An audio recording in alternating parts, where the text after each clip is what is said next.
Look, I'm going to be honest with you, I kind of wanted to play Koromon instead, but there's only so many times you can play the demo, and the full game doesn't come out until next year, so here we are, we're playing Nexomon Extinction instead, the Koromon substitute.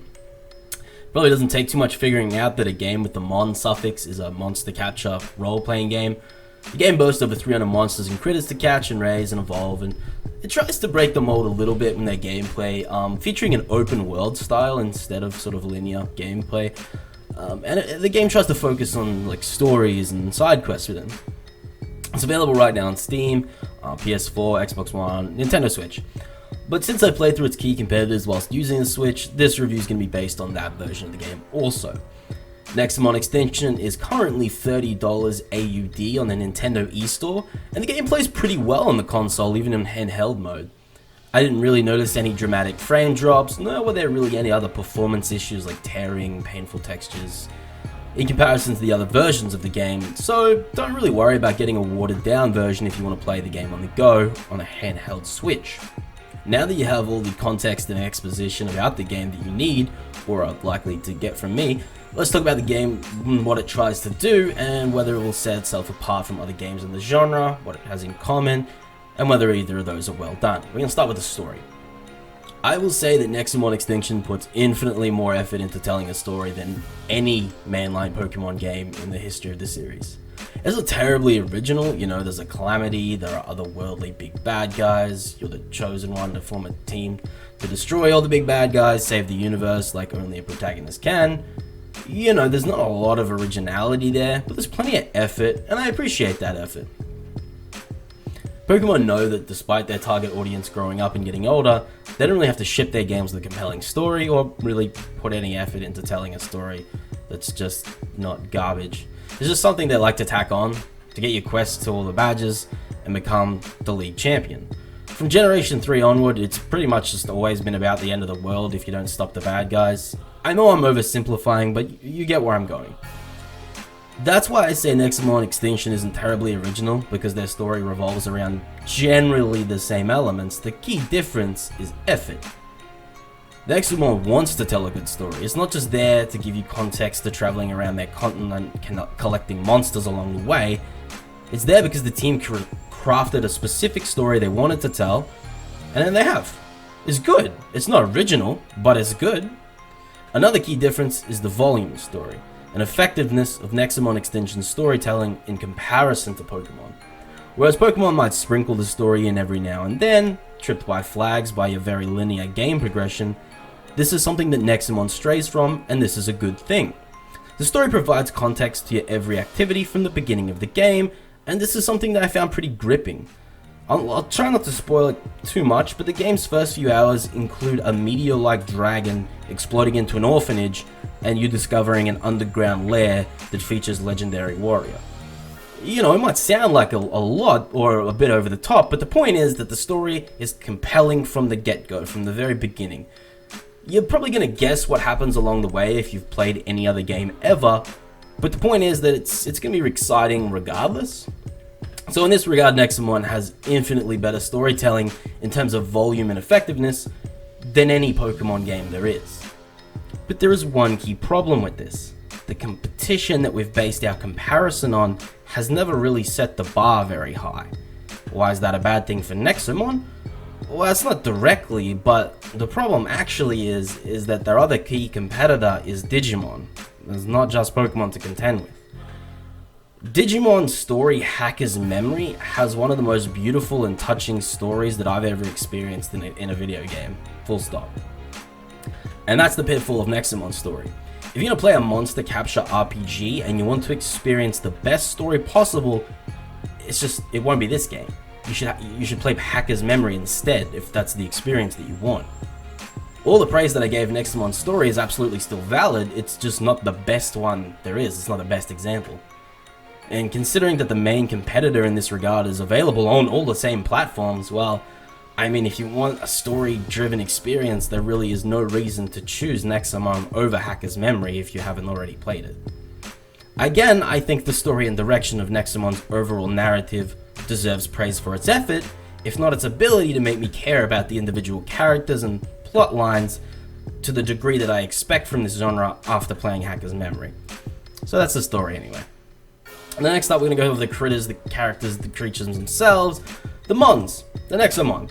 The monsters in Nexomon Extinction are both its greatest asset and its biggest downfall. Having so many monsters and so many evolutions from just straight out the gate is a really fantastic way to build a monster capture franchise between the first game and this one, and it's one of my favorite things about Nexomon Extinction. There's a huge level of variety in the game, and that variety comes in a few forms. First off, there's a plethora of different types to choose from. You've got the staples, sort of like normal, fire, water. They mix things up a little bit. Then we get plant, wind, there's mineral, and then the ones you expect, like electric, ghost, and psychic. Whilst most of these are going to seem pretty familiar, there are a few key differences that really open up Nexomon designs. Taking rock and ground types from similar games and turning them into mineral, or taking flying or bird types from other games and turning them into wind, you know, it really relieves a lot of design restriction from the typing name itself. No longer is flying type restricted to just birds or rock types needing to be directly made from a stone type. You know, you can really tell that this freedom of design when it comes to designing the Nexomons themselves was important in development, and I think the game really benefits from those decisions. Unlike some other games in the genre, there doesn't really feel like a whole lot of repetition for the Nexomon. If you're looking for an example, take Pokemon. The games almost always include an early flying type for type coverage and for the allowance of the fly HM in most games. You see them in the first route more often than not. They're all different Pokemon, but they don't really feel like it. I'm talking about Pidgeot, Noctowl, Swellow, Staraptor, Unpheasant, Talonflame, Corviknight. You get the picture. You can really tell from these examples how restricting having these type names can be. Flying type is mostly restricted to bird lookalikes. I mean, yeah, they're all slightly different, but their differences aren't profound enough to make them interesting, and this is something about Nexomon Extinction that the game does really, really well. So let's look at some Wind Nexomon for comparison. We've got Crenode, Furrigon, Yarnesti, Tyrake, Blimpapa, and Mound.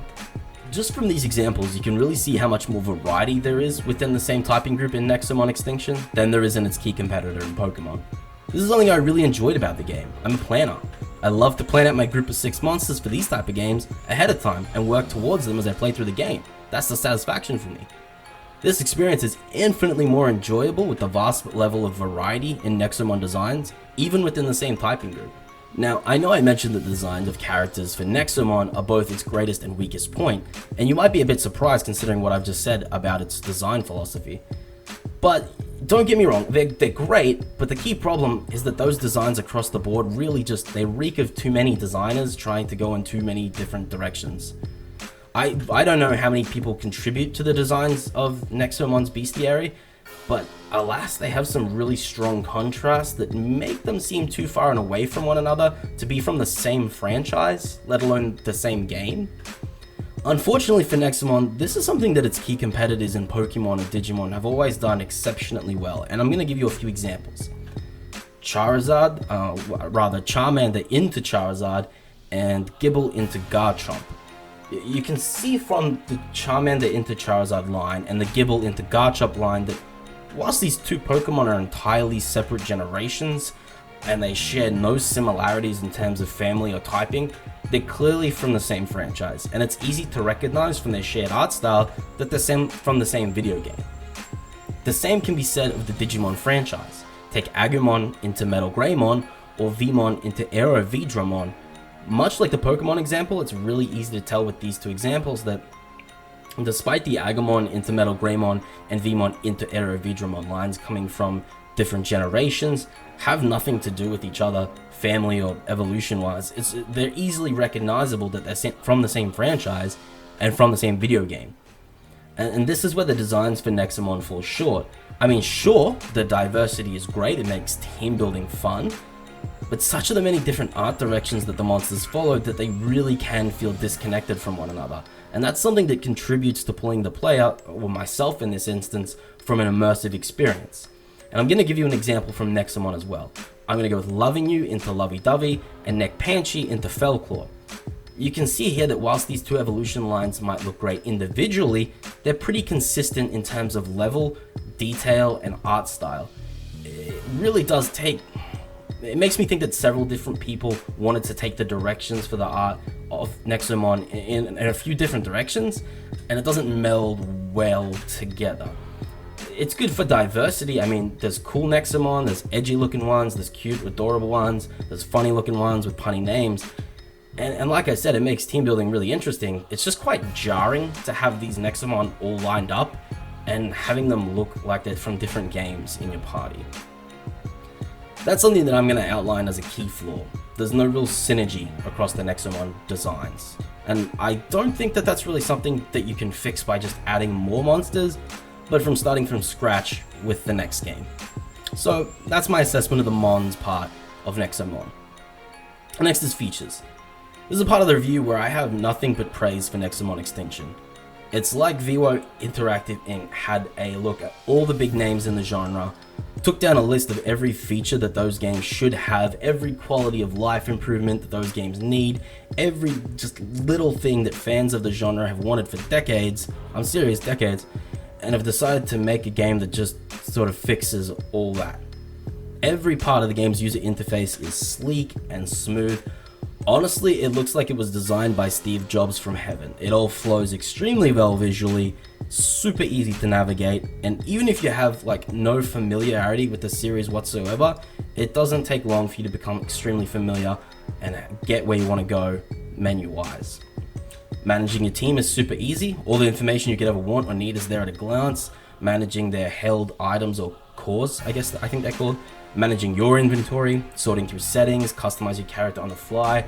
Everything is just super accessible, and it even runs well on the Switch's limited hardware. It's really great.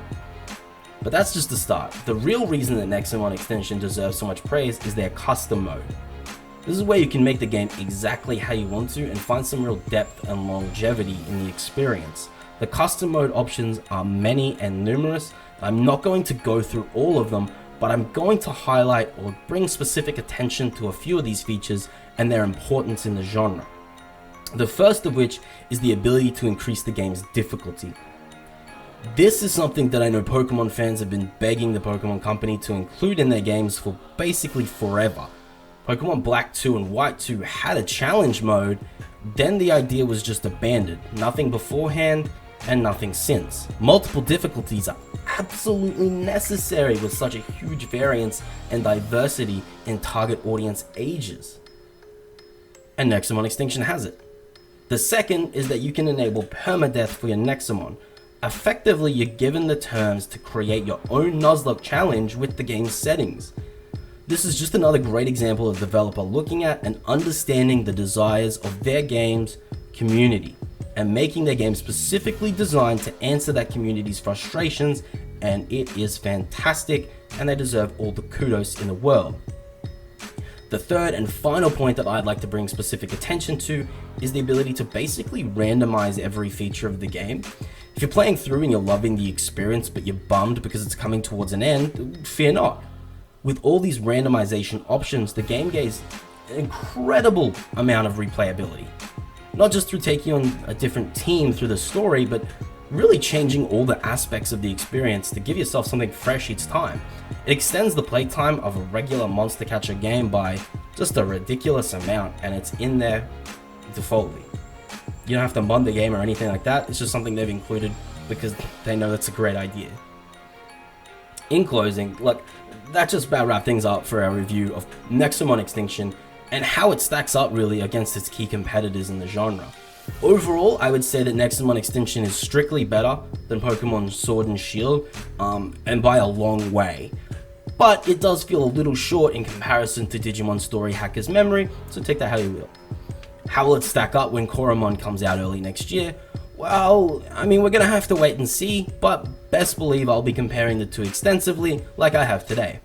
So, be sure to leave us a comment, drop by mgn.gg. We'd love to hear from you on our blog, YouTube channel, the new MGN Twitter, at MGN_TV, our Discord. As usual, you can find all of this stuff down below in the description. And yeah, we look forward to hearing from you about Nexomon Extinction.